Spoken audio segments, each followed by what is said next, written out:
ధరణిజ శ్రీరమణ ఆ, ఆ, ఆ, మధురవదన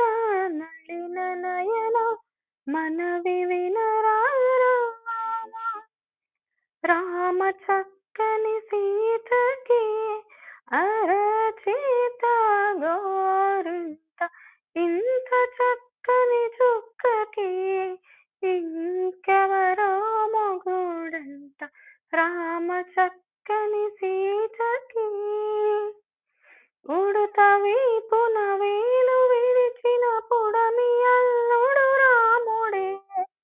ఎడమ చేతను శివుని విల్లును ఎత్తిన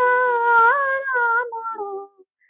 ఎత్తగలడా సీత జడను తాళిగట్టే వేళలో